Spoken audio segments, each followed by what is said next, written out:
everybody to this afternoon's webinar. This is Mercedes Byrne-Klug with the School of Social Work, and I would like to start out by thanking our funder, the Retirement Research Foundation, for their support of this webinar series, and also like to acknowledge the University of Iowa for providing administrative assistance toward the series as well. This series is about knowledge and skill building, and we have gone out of our way to find social workers from around the country to share their expertise with other social workers, and we also sometimes feature speakers from other disciplines. If you are a person with a BSW and you work in a nursing home, we're particularly interested in inviting you to do a case study with us for one of our webinars. So please just email me or contact me offline if you're interested in sharing some of your practice wisdom by sharing a case with us, and we'll show you how to pull that together. People who are joining us today as part of this live webinar, we'll be emailing you a certificate of attendance within 10 days, and we're going to use the information that you registered with on your certificate. So whatever name you used, that'll be the name on the certificate. We indicate how many minutes you were present for the webinar, and then also today's title and the name of our presenters. So that'll be automatic for anybody who is part of our session today. So in some states, those certificates can be used towards CEUs, but in other states, they cannot. The session is being recorded as usual, and so please know that within about a day, the recording will be posted on our website, the National Nursing Home Social Work Network website through the University of Iowa. And these recordings are available to anybody. They're available to the public at no cost, although we do ask people to register even if they're going to listen to the recording of it. We do that for purposes of keeping track of how many people we're reaching. If you have a question, some kind of logistical question like you're not able to hear or you whatever, something related to the logistics, go ahead and type it into the chat box. If you have a question for the presenter, our presenters, go ahead and put that in a Q&A box.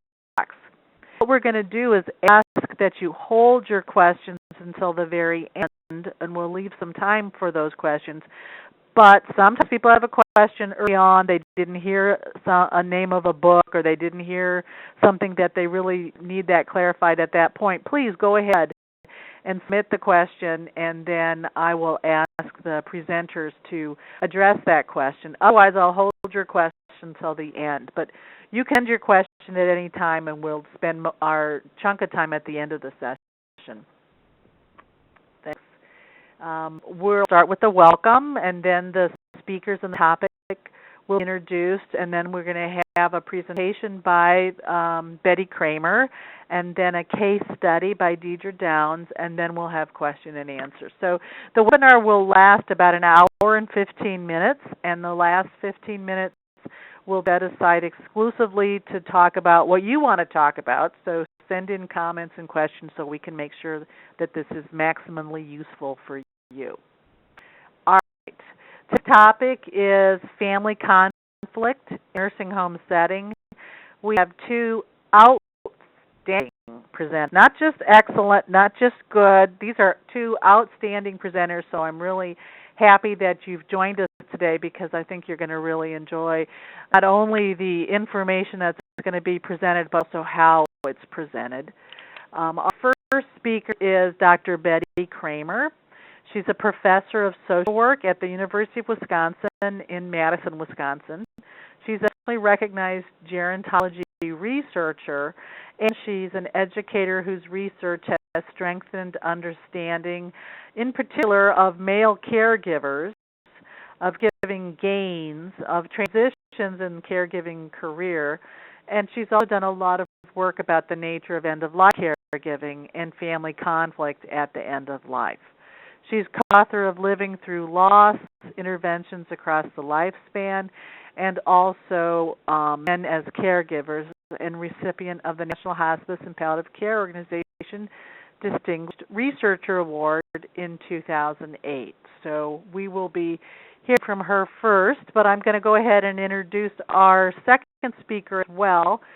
Deirdre Downs is the Corporate Director of Social Work Initiatives at the Jewish Home Life Care in New York City, and she has worked in the field of aging for over 20 years.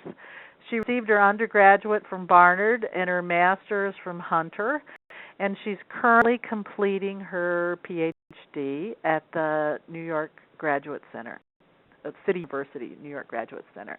So Deirdre will be doing the case presentation at the end of today's session. And now I'm going to turn it over to Betty Kramer. Thank you so much, Merce. This is such an honor for me. My first job out of my bachelor's program was as a nursing home social worker, and it was one of my favorite jobs ever. And I have many wonderful memories, and I learned so much in the nursing home setting and have a lot of respect for the work that you all do. So what I'd like to do is first provide an overview of kind of where we're going today and what I've prepared to cover and what Deirdre will cover. So we'll just very briefly define a couple of terms and then talk about the rationale for understanding family conflict, and I'm going to share with you really the rationale why I have been doing a lot of work in this particular area over the last 5 to 8 years. To share with you a research agenda on the causes and consequences of family conflict and what we have learned from some recent studies, and then the implications for best practices, and really just going to highlight a few key points there. And then Deirdre is going to share insights from her many years of practice wisdom and also a case study that she's prepared for us. So in terms of family, when I think of family, I really like these two definitions or ways of thinking about family. The first is that family are people in a committed relationship from which they shape a sense of identity. Family is so important to us. They really influence how we think about ourselves, and our well-being is often much directly related to the relationship we have with our family. And when we think about identifying who family is, it's really whoever its members say it is. And so we're not necessarily talking about people who have some kind of a genetic relationship, but it's who we consider our family. And a definition of family conflict, this comes from one of my earlier articles on family conflict that was generated from looking at a lot of definitions of conflict in the literature, but also talking with professionals about what family conflict is, and also with family members. And it is interpersonal tension or struggle among two or more persons within the family whose opinions, values, needs, or expectations are opposing or incompatible. So this is important to understand. First, you think about a lot of the work that I have done has been really more in recent years focusing on end-of-life care and palliative care. And a lot of what we do in nursing homes is really, many elders die in the nursing home setting, and we end up providing a lot of care at the end of life, and we end up thinking about how to make this person's life as comfortable as possible. We know that any of the standards and clinical practice guidelines that are available to help us think about quality care for people in their later years and at the end of life in particular need to address and see the family as the unit of care and address the needs of family. We know that families are intimately involved in care planning in the nursing home setting and in all healthcare settings, and they're intimately involved in decision making. And we know that when conflict is present, proxy decision makers are less likely to make decisions that are consistent with the wishes of the person we're caring for. We know that illness affects family functioning, and that as people have various diseases like dementia, or other serious illnesses, that communication problems can increase as the illness progresses. And research has also suggested that illness severity predicts higher levels of family strain. And so because of the interest in end-of-life issues, the illness severity is often quite persistent, and so families are under a great deal of strain. Conflict is very common, and it matters. The studies that we've done have shown that conflict is present in anywhere from 35 to 57% of families at the end of life. Some of my research has shown that even families that have never had conflict before, they say, we've never really had any serious conflict in our family, but 10% of them say that conflict developed at the end of life, that when it wasn't present before. And it also matters, and it particularly matters at the end of life. There was a study done by Halen and colleagues, and they surveyed seriously ill patients, and they presented them with a list of issues and problems, and asked them to rate in the order of preference which of these matter most to you. And unresolved issues and conflicts were rated in the top 4 out of 28 of these issues. And conflict exacerbates suffering of the patient. We know that 95% of bioethics consults involve some form of conflict. We know that people who are receiving active treatment for illness have worse and longer side effects when conflict is present in the family. And we know that there's a relationship between more aggressive treatment in the nursing home setting when there is conflict among family. It exacerbates the suffering of family members as well. Caregivers have more burden and depression, and also some of our recent work has found a direct link between conflict at end of life and more complicated bereavement. And personal struggle. I mean, I've talked with a lot of different professionals, nurses, doctors, social workers. None of them feel like they have been well prepared to address conflict in the work setting. And one of our studies documented a relationship between the extent to which teams felt they could successfully address the needs of elders, and they were much less successful if there was conflict involved. So I felt that what we need to better understand is what the nature of family conflict, and I have been particularly interested in conflict at end of life. What is it about? What contributes to conflict? And what are the consequences of conflict? And could you speak up just a little bit, please? I've got a couple people who are saying they're having a difficult time hearing you. Thank you so much. I'll take the speaker off too. Maybe it'd be better. We'll just try that. Okay, so what I'd like to do is share with you some information from a study that was done with my wonderful colleague, Dr. Amy Bulk. That's her picture in the upper left corner there. And this was a study that was a mixed methods case study that was designed to replicate and extend a study that I had done previously in a community-based agency that served older adults who were all eligible for nursing home level of care, and some of them, in fact, were in nursing homes. And we had put forth in that study an explanatory matrix of family conflict at the end of life. And he was interested in really looking at how this explanatory matrix, what it might look like in the hospice setting more specifically. And we wanted to look at the correlates and predictors of conflict at the end of life, and also to gain the perspectives of not only the professionals in this setting, but also the family members. So to my understanding, this is the first study that has actually interviewed family members to ask them about their experience with family conflict, and we gathered a lot of stories about what was going on and what they were experiencing. I will say that in this study, a number of these family members did have loved ones in a nursing home.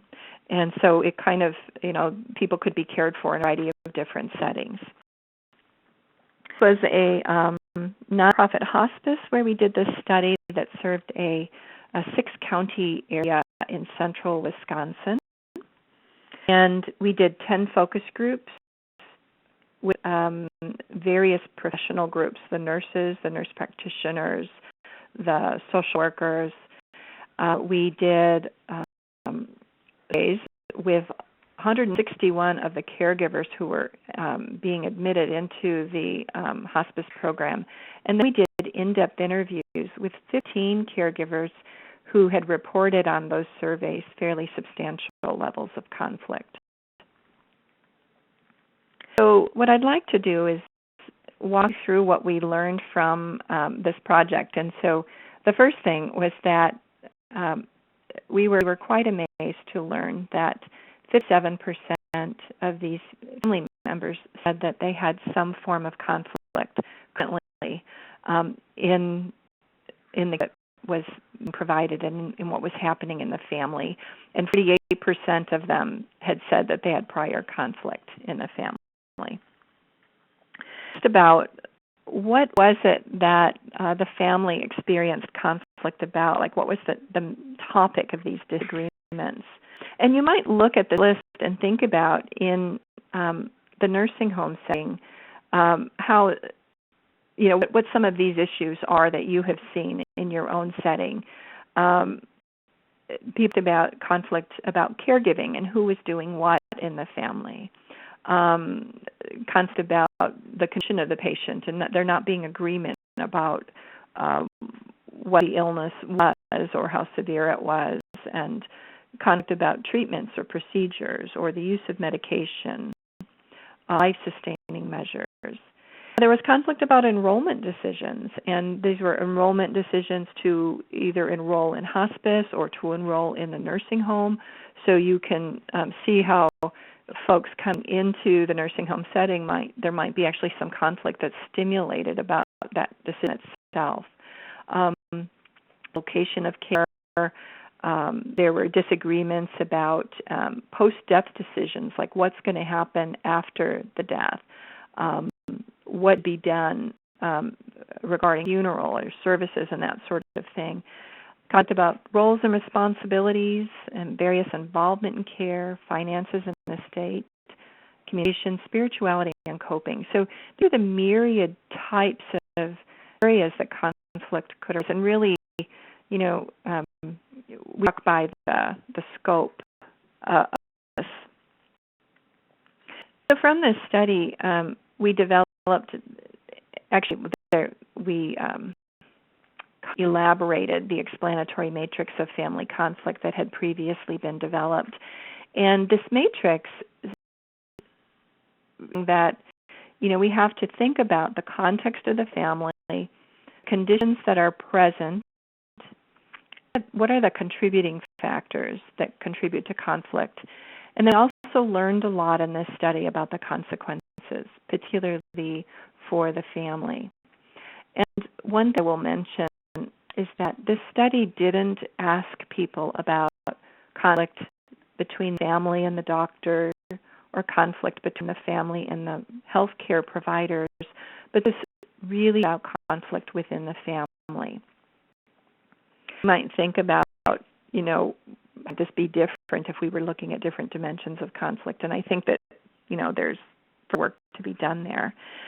And what I'd like to do is tell you now more about these various elements of this model that invite you to think about how relevant these are to the conflict that you witness in the nursing home setting. And I share with you that several years ago, when I first presented some of this work at the Gerontology Conference, the Gerontological Society of America,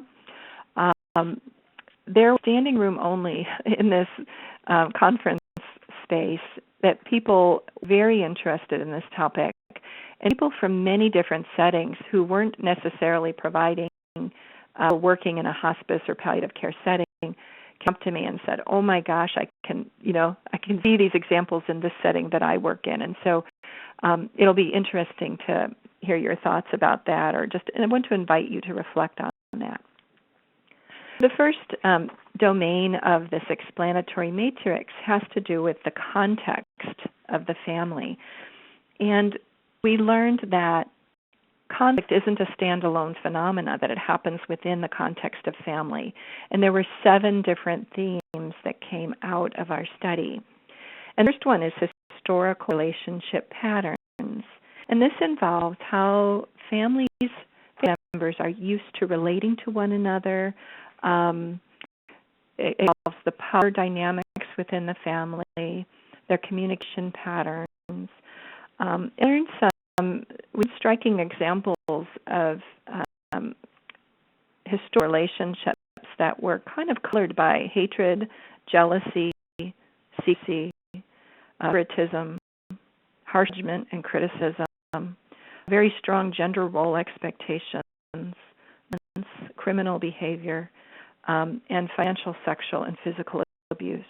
And, it's really important that as we're working with families that we not make any assumptions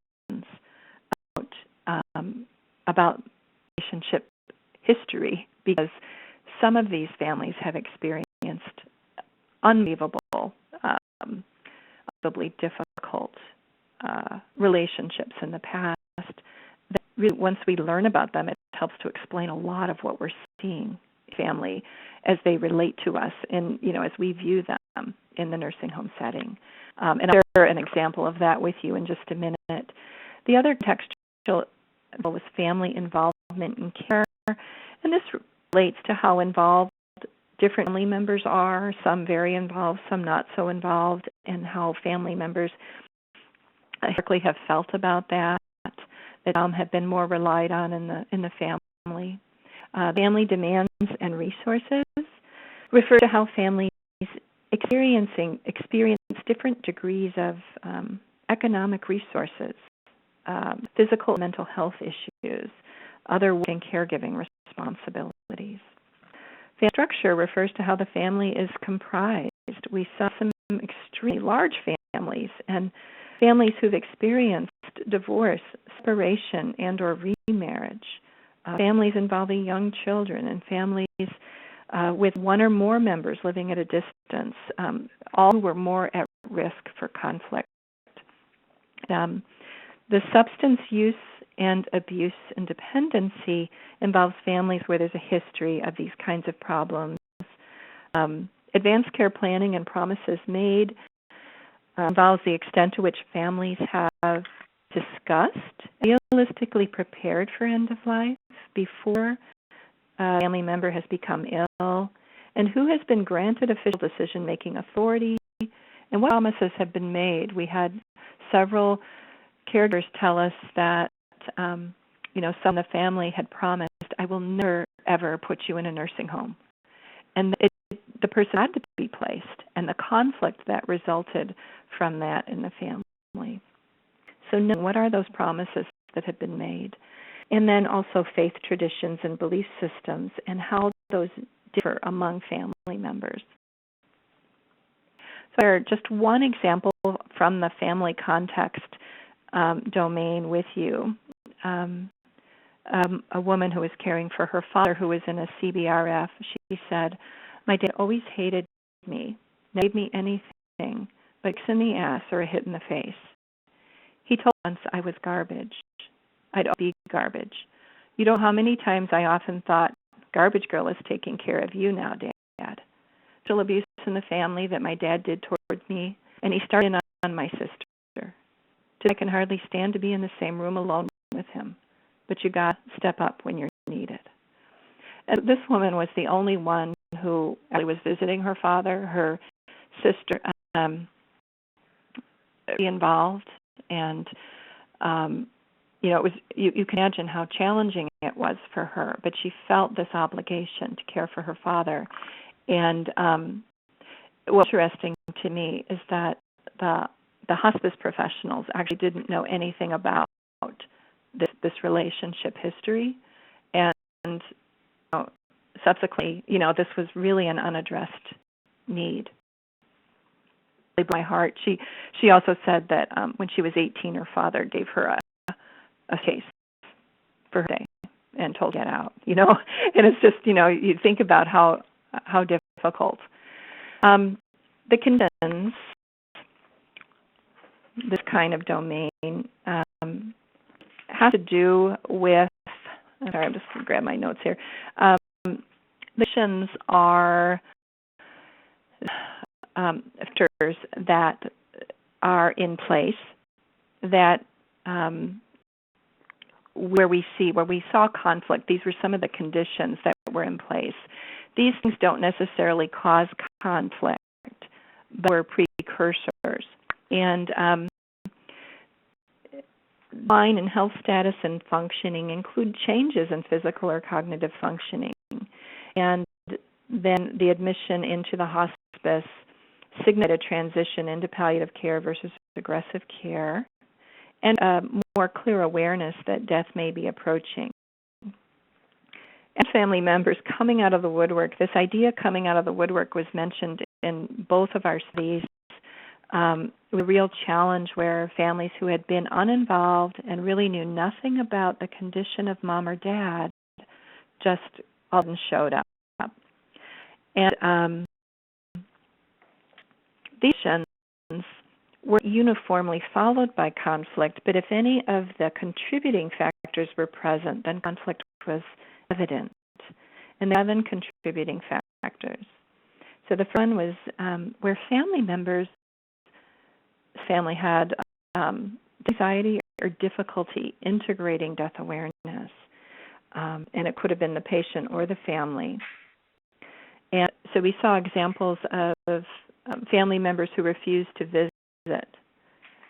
They were uncomfortable. And I've even seen this where I was in a home once and the son came home and wouldn't go into the room where the mother was because of his anxiety about her condition. And contributing factor we called incongruent perceptions of health status, needs, and preferences, and where there's different views about what patients' needs are, what care they need, what they want. And we saw this particularly pronounced when families came out of the woodwork, and inevitably you have 1 or 2 family members who are more involved, who have a very different sense of what's going on with the patient than all other family members. And contributing factor was where family members attempt to dictate decision-making and or care planning or to take control of finances or some other element of decision-making. I remember one adult son who tried to get copies of bank statements from the bank where his sister worked while he was on vacation. And so things like that would stimulate conflict. Families' difficulty or inability to effectively communicate about the patient's needs or health status or about dying was another important contributing factor. To seek resolution is where someone in the family is attempting to seek forgiveness, to solve problems from the past, or to repair previously damaged relationships. We see several examples of where family members were trying to do this, but it stimulated conflict. Family attempts to gain access to finances or possessions was another contributing factor. Role expectations and obligations involves the expectations family members have of one another regarding support or assistance. Those are the contributing factors we learned about. And then there were 5 consequences. One was that conflict delays care and planning and implementation of plans. It can delay transitions. We have lots of examples of, I'll give you one example, an older veteran who really wanted to go to a particular nursing home where there were a lot of veterans. And the family conflict went on and on and on, and it took weeks and weeks to make that transition happen. And patients' wishes or quality care jeopardized. So the patient is not able to die where they want to die, or they're moved a lot, or the care that they are receiving is not as loving as it could be because of the conflict. Patient, family, or team distress, we see examples of the increase in guilt, loss of confidence in family caregivers, and we saw psychological and physical health problems. To share one quote with you from an adult daughter. She said, "I've had more migraines in the last 18 months than the last 3 or 4 years before that. I don't sleep much or well, and that's affecting my work. I have very little patience anymore. I pretty much cry at the drop of a hat." I also learned in our focus groups with the professionals how distressed they were. I mean, they were having trouble sleeping at night and, really struggling and feeling bad about what was happening. And of course, diminished support for the patient or the caregiver, both before and after death. And a very profound consequence that we saw in a small subset of families had to do with 7 family relationships. And these are permanent rifts that can result from family conflict at the end of life. And I will share just one quote with you. This adult daughter said, "I have tried to pull her in so many times on behalf of Mom. I can't take the beating anymore. When Mom dies, I'm done. She better watch the obituaries because I'm angry, really deep down inside. I have cut the middle sister out. I cut the cord." And you think about how important family relationships are and how this plays out, to think that these relationships are forever damaged. It's really quite sad. We think ahead to when this person's on their deathbed, and then they're going to be consumed with this relationship. It comes back. So in the last 13 minutes of my talk here, I'd like to share a few of the implications for best practices from this study. I will say that normally I spend maybe a whole day talking about these issues, so I'm just going to be giving you a highlight. On September 4th in Madison, I will be doing an all-day workshop, so if any of you are interested in much depth on this, feel free to contact me and I can give you the information on that. But I'm just going to highlight a few of the implications for best practices. One thing that has really struck me is that when I talk with professionals about how they address family conflict, what they tell me is that, well, it erupts and then they try to figure out what to do.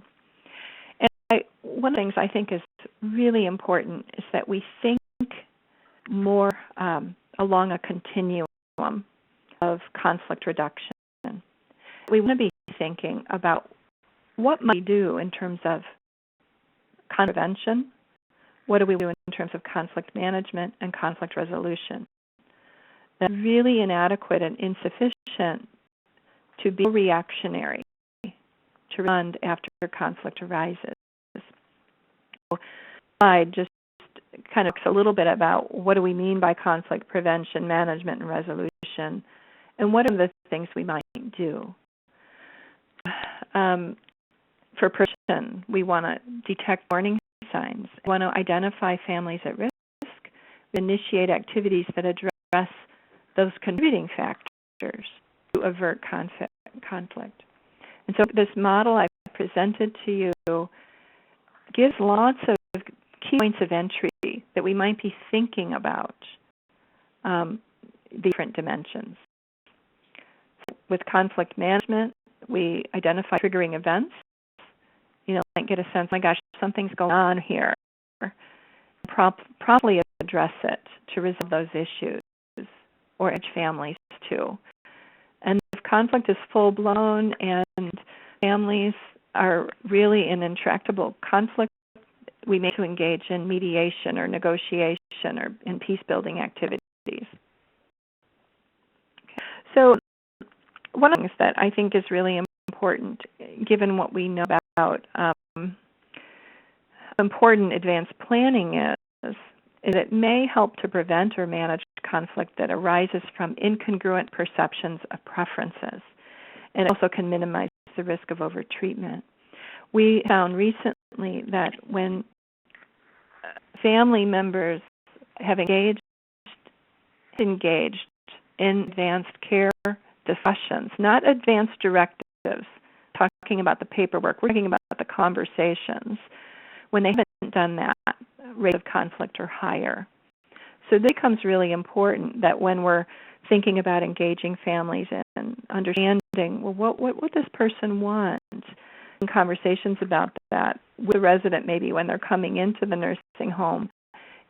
Keep family members there to have those conversations so people know, what their wishes are. Best practice, I think, is routine admission screening, so we can identify families at risk and determine the extent to which already conflict in the family when they come in the door.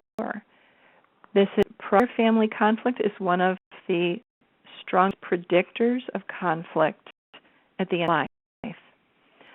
It also can help us determine to what extent might the conflict be amenable to change and whether the family desires any kind of support. It helps us determine potential for the contributing factors to arise. To share with you a few assessment tools. So, of course, the Genogram can be really helpful because it helps us to know more about who's in the family. It helps us to learn about prior death experiences, too. This becomes really important in terms of a lot of times those prior conflicts in families happened at deathbed. I saw families that said, when Mama died, this happened, and I'm not going to let that happen now. And so learning about, okay, so who else in the family has died? What happened? How did that play out? Family respond to that. Did that work well? What did we learn from that? Really helpful. Dane has done a lot of work in palliative care and developing an intervention, a family therapy intervention to address the needs of high-risk families.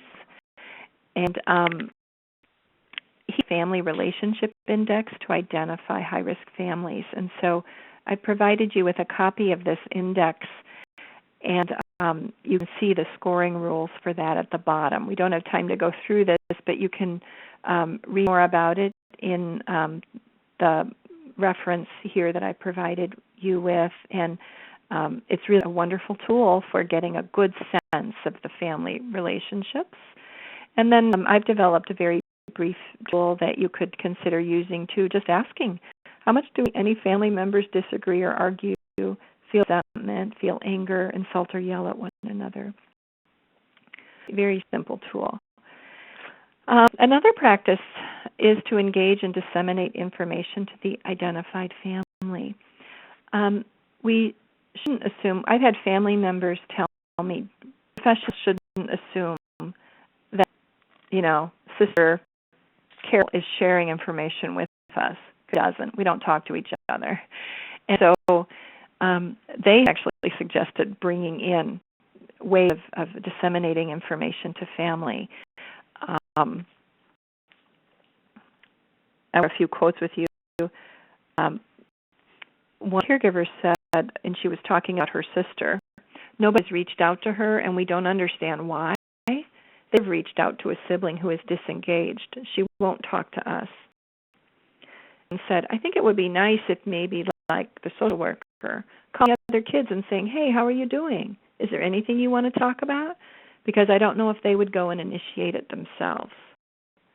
So families were saying, we're not really communicating with each other, but we'd really like the healthcare team to make sure they have the information they need. Another important practice is routine family conferences. And interestingly, in healthcare, we tend to pull family conferences together with more well-functioning families, but we really need to do it with the families that have more difficulty. There was a project done in Australia to identify best practices for addressing conflict at end of life, and they said of all the interventions identified, family conferences for preventing and managing end-of-life conflict had the strongest evidence base. I wanted to share with you a quote from a family member who said, ongoing family meetings would probably be a good idea because then people talk, and sometimes you need a mediator to bring these things out one-on-one. Just doesn't help the whole workings of it. So, the reason why family conferences can be helpful is that it provides a way to provide and share information so that we can kind of correct misinformation on health status and conditions to address that incongruent perceptions of healthcare needs issue, kind of get everyone on the same page, facilitate decision-making and planning, and address the affective needs so that if emotional issues are coming up and, kind of stirring beneath the surface, it can be acknowledged and opportunities can be provided to kind of work through some of that. Meetings and family conferencing is not family therapy. They can be really pragmatic tools.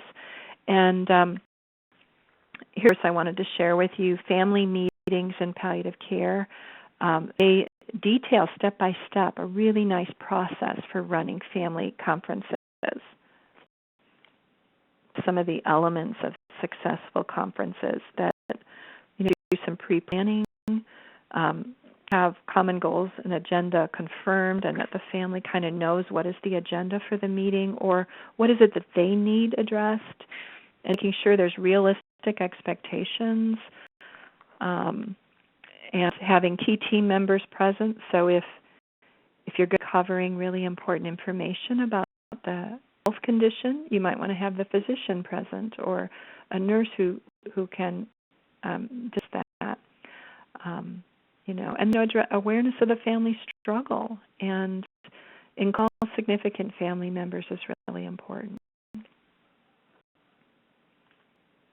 General principles of conflict management suggest that it's extremely important for us as for the professional to maintain flexibility and neutrality, split and demonize family members, and also that we can set necessary limits. I will say that if we become really judgmental of a family member and we take sides, we actually become a part of the problem, and we're no longer in a position that we can be skillful to respond to the conflict. So the last thing I want to share with you are just best practice of principled negotiation for conflict resolution. And there's 4 principles. One is that we separate the people from the problem.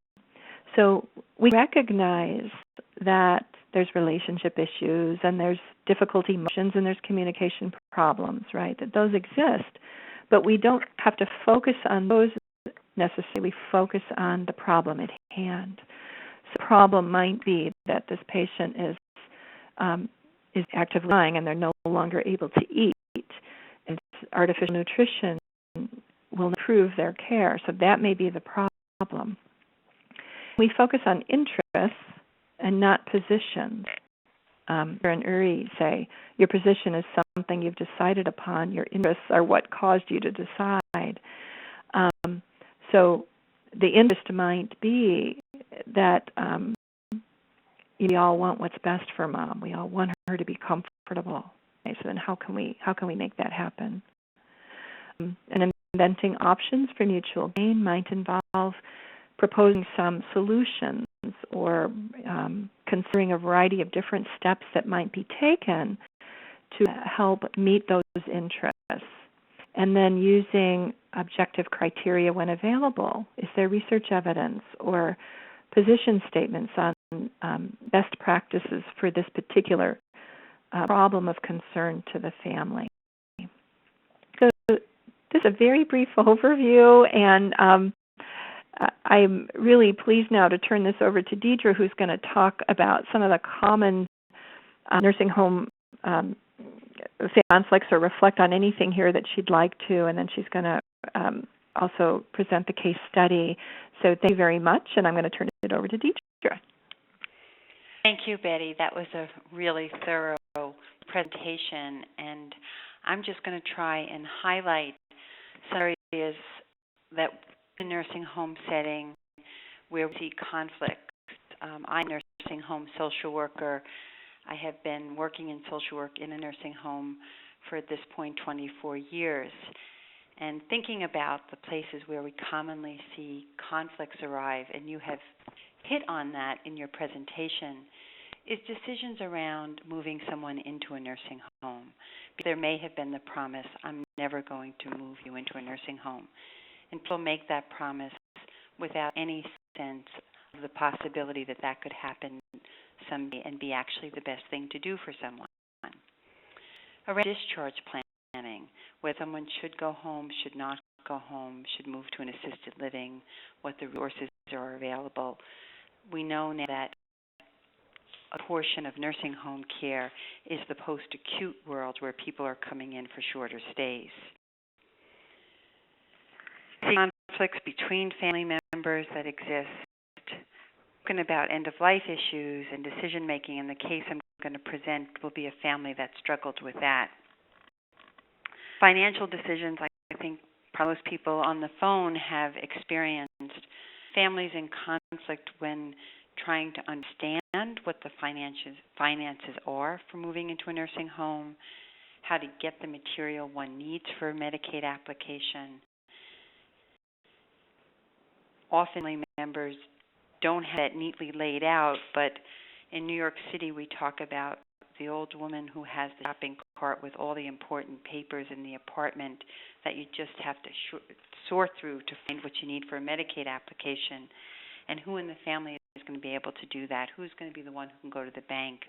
Who has power of attorney? How are you going to get all the information one needs? Sometimes conflicts arrive in the nursing home between staff and family, and they can be based on the family conflict being turned over and taken out on the staff, particularly, I think, the CNAs who provide the direct hands-on care. So let's turn to a case study, and we're going to go back later so that you will have references that Betty has provided to all of the work that just presented, which is really wonderful. So I'm going to tell you the story of what I built, my father, my siblings, my mother likes me best. This is the story of many siblings. One was the healthcare agent. It is the story of Mr. L. Mr. L was an 80-year-old Korean man who lived with his wife. Together they raised 5 children. They worked very hard, saved their money, and their money was invested in their children's education. All children had found professional success and were connected to their parents, though in very different ways. One assisted with medical appointments, another with the bills, another with shopping. Others stayed in touch by telephone. None close by. None of the parents spoke English. And dependent on their adult children for navigating systems, the healthcare system, the banking system, when time for entitlements, how to apply for entitlements. The family was scattered throughout the United States, but connected for big occasions and issues around involving their parents. Mr. L had a history of heart and thyroid disease. He was on multiple medications and frequently saw the doctor. His wife never took to Western medicine, but she didn't say anything when their son took her husband to the doctor's appointments. Mark had a very close relationship with his father, and his father discussed his advanced care directives with Mark. He didn't want to be intubated. He didn't want a feeding tube. And wanted to die at home. He was aware that he had complicated medical conditions, and he spoke freely to his son Mark, to his wife, and to his physician. Mr. L had experienced several hospitalizations for many strokes and emergency room visits. Each time, Mark was with him at the hospital and reported back to his siblings. During one of these events, a healthcare proxy form was completed, naming the son as the proxy. Siblings were not aware that the son named the agent or that the proxy had been completed. Mr. L suffered a massive stroke. His children remembered being told that a feeding tube was the only chance of his surviving. They were told it may be temporary. The mother found it too difficult to be present at the hospital.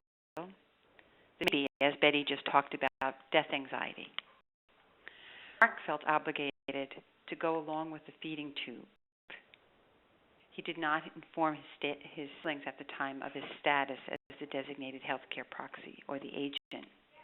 And he went along with the feeding tube, as he later said, because he believed it to be temporary and he felt that the doctor was pressuring him to put the tube in.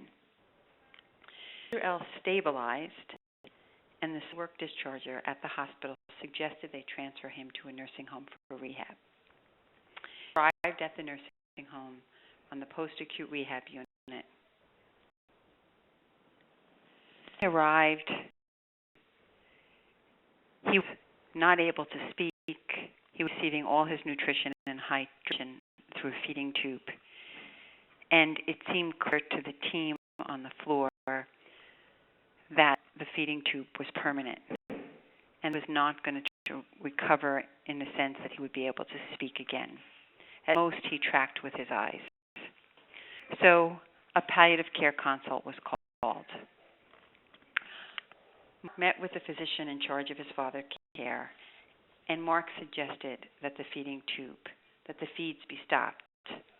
Gotten the impression from the post-acute doctor that the doctor was not in favor. So this is when the palliative care team came on. It was suggested that his father be moved to the long-term care unit. So Betty just talked about the family meeting. At this point, we had many siblings, one with decision-making authority, received mixed messages about his father's state.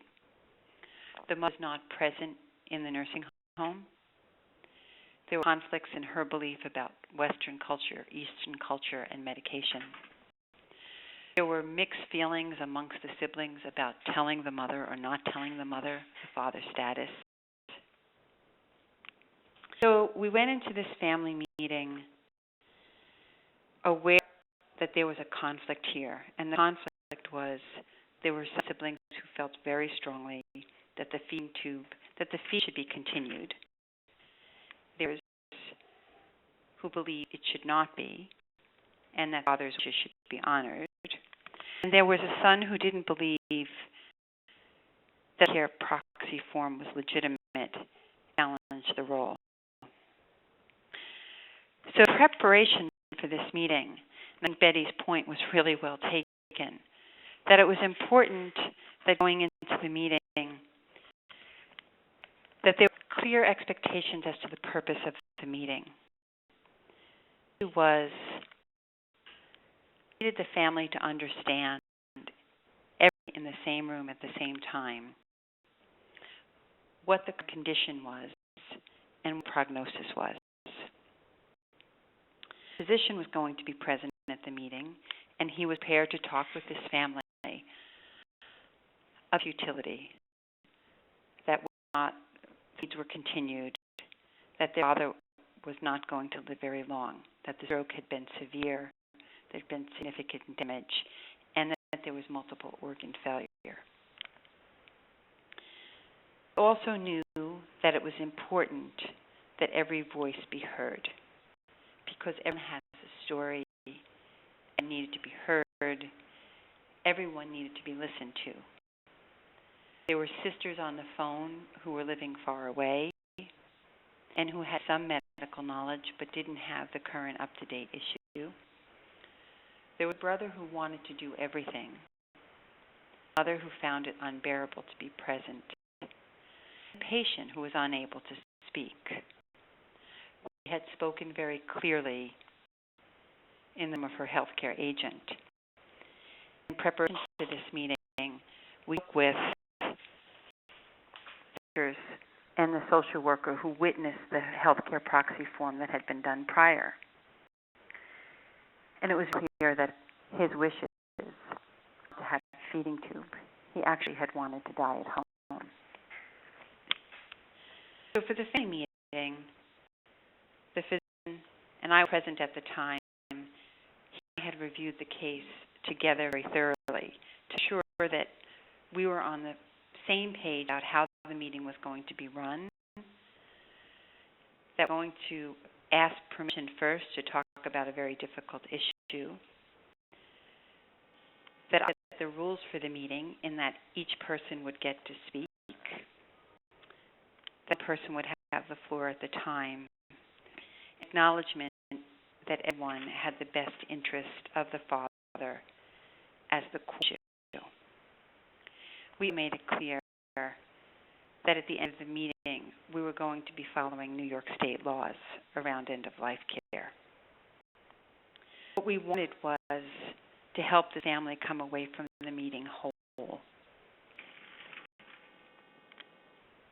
So at family meeting, each person did get to tell their perspective on why they did or did not want the feeds to continue.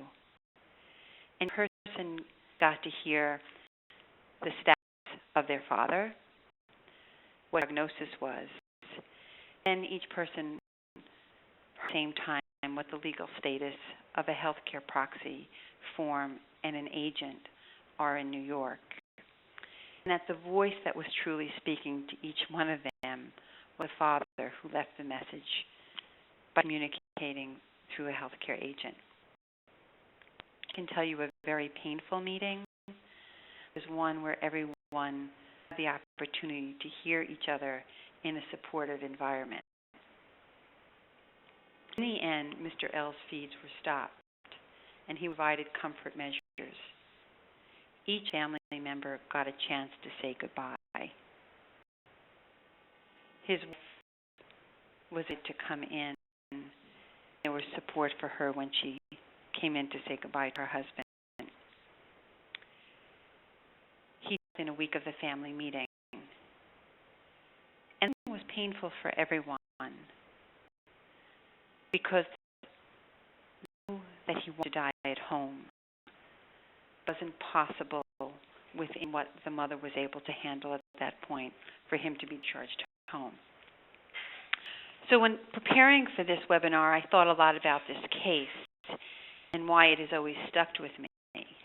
And I think in part, as a social worker, it helped me to reflect upon my own role within my family and what it's like to have numerous siblings, which I do.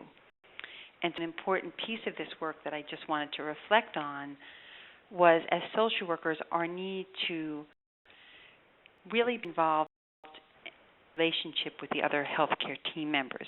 The physician that I worked with, he and I had a very solid relationship, and we talked about the family meeting prior to going into the meeting, talked about our reflections of the meeting afterwards. It helped me to refrain from judgment, something Betty spoke about. Because somebody reminded me of someone and was getting into a different territory, I could remember what was the purpose of the meeting. Every voice needed to be heard, and that I had a place, and the physician I worked with had a place to talk about this and regroup afterwards. And in ending to this presentation, a follow-up piece of work that was very important was to allow the son, who was the healthcare agent, a lot of opportunity after his father passed away to be in touch, to talk about the the struggle he had being the agent and trying to honor his father's wishes and trying to maintain a relationship with his siblings when some of the things that were said were at the time when the crisis was going on. Because this was not a family where I knew the same information about healthcare situation. There was conflict about roles and relationships, and we're misinterpreting the healthcare agent being the agent as a sense of, oh, he loved him more than he loved me, and it brought up a lot of feelings. So I think it was a case that spoke a lot about power dynamics in families, roles and responsibilities, the importance of communication and jealousy and other issues that come up, and the role that a healthcare team can play in really supporting people when conflicts come up. And I think the framework really is layered to look at when preparing for these kind of conflicts and working with families. So it open this up now to questions if anyone had any.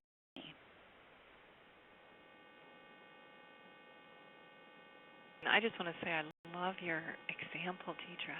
What a wonderful illustration of the power of the family meeting. And I really appreciate your kind of talking us through the kinds of things you thought about to prepare for that, and then the importance of the debriefing afterwards, and also your personal insights about what it was like for you individually, because we are affected by these families we interface with, and these are hard issues. So thank you. I think another piece that's really important for us as social workers is the care of the staff on the community.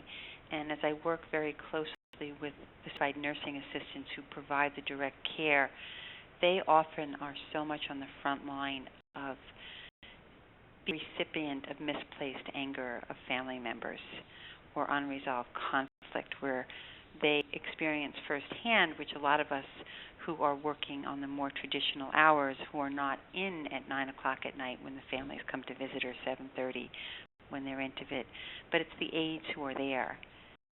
So not the topic of this presentation, but it's a role for us in working in nursing homes when families have conflicts. Mm-hmm. We have a question that has been submitted from Marie, and she says, wonderful topic. Do you find the dynamics of families changing over the decades?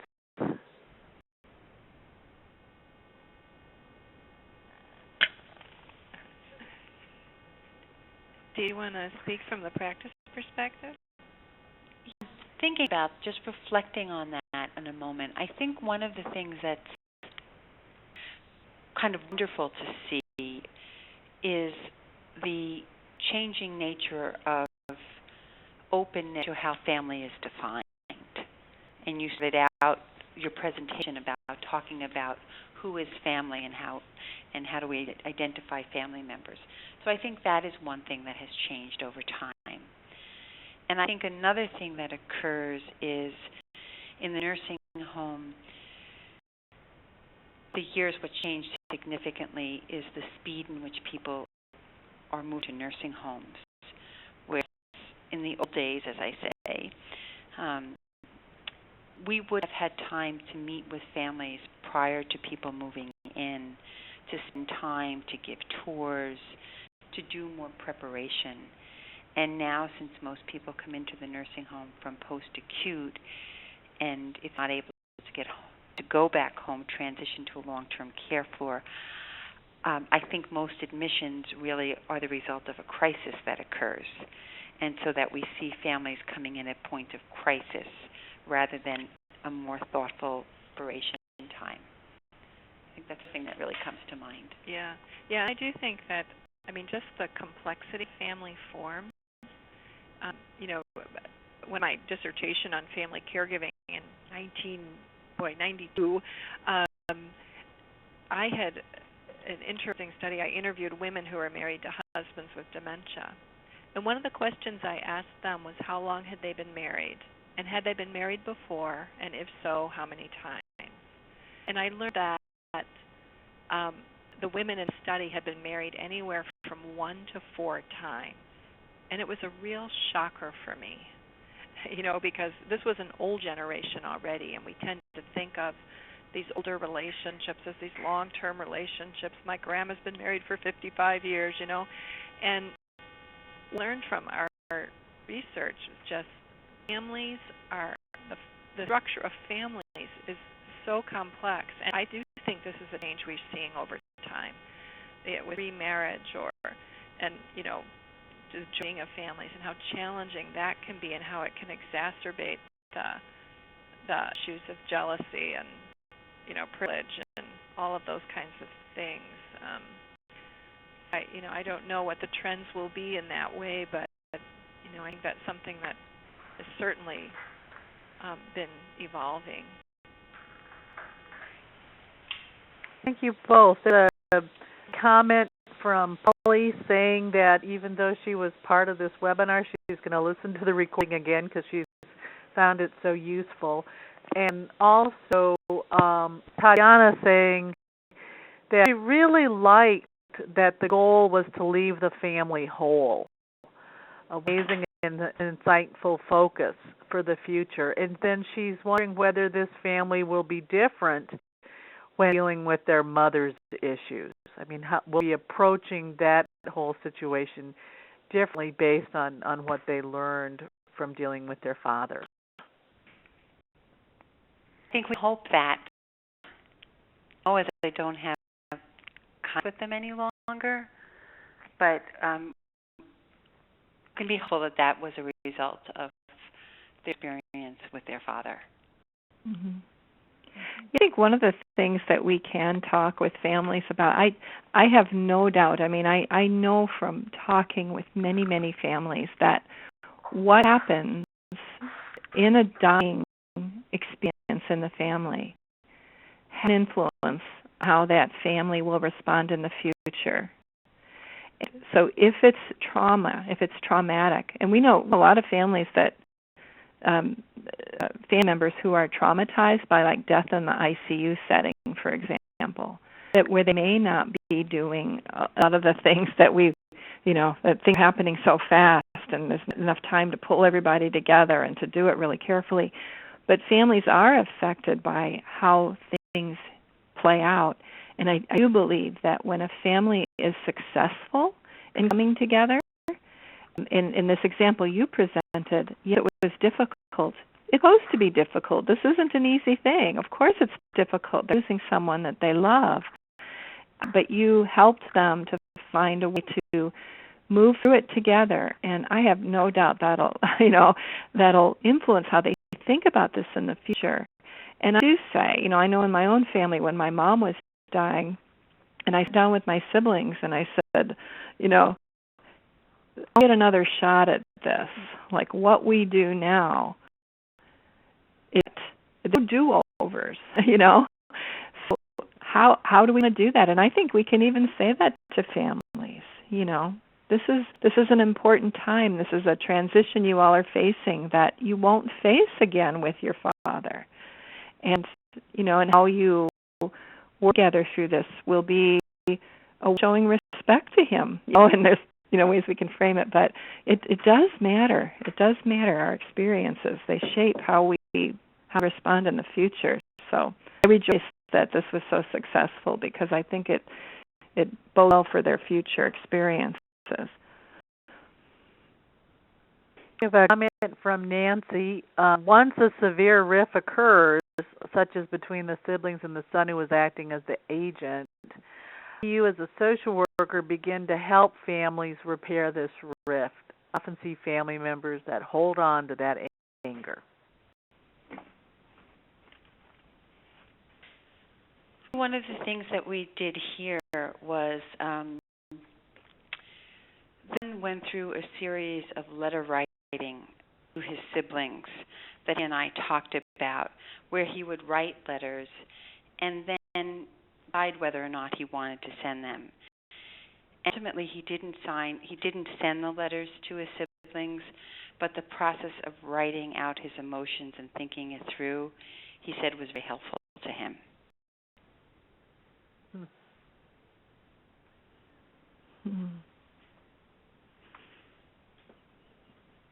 The families who are enrolled in hospice will have that one benefit after the death of a nursing home resident to access services through hospice, and so that's another thing that the nursing home social worker can remind families to do or encourage them to do after the death of the resident is, is those services that are available through the hospice as well.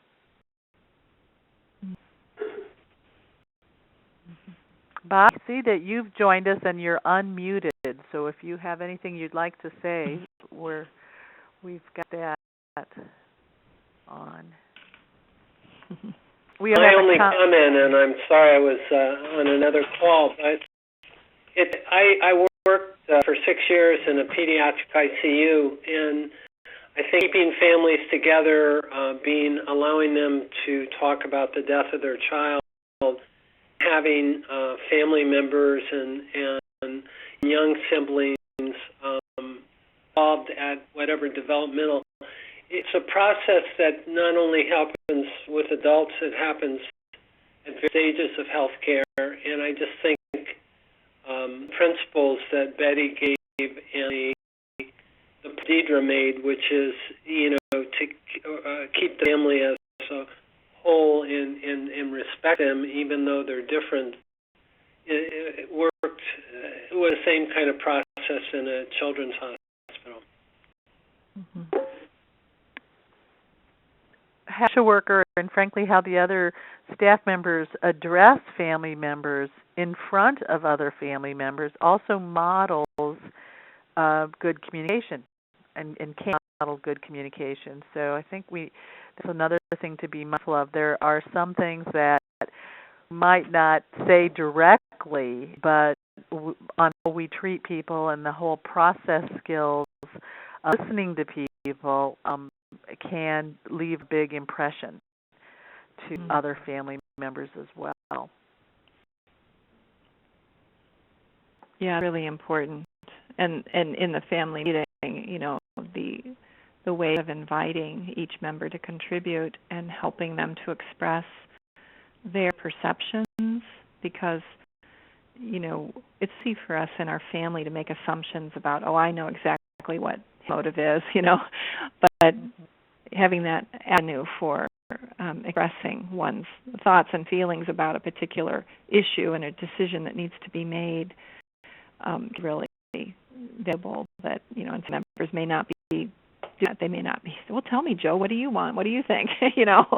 Yeah, but modeling is really important. Yeah, it's great.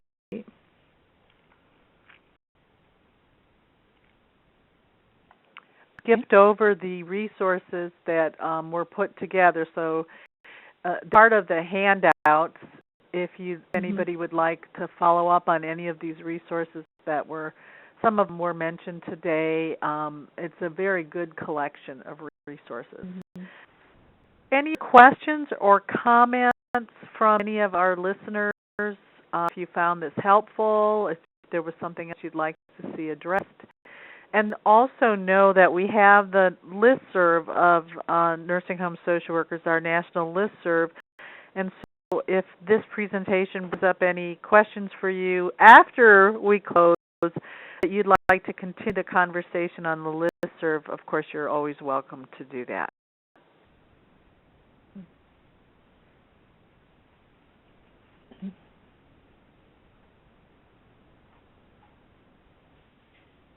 I want to thank our presenters, Betty Kramer from the University of Wisconsin and Deirdre Downs from Jewish Home Life Care in New York, and Bob Conley for helping to pull this together.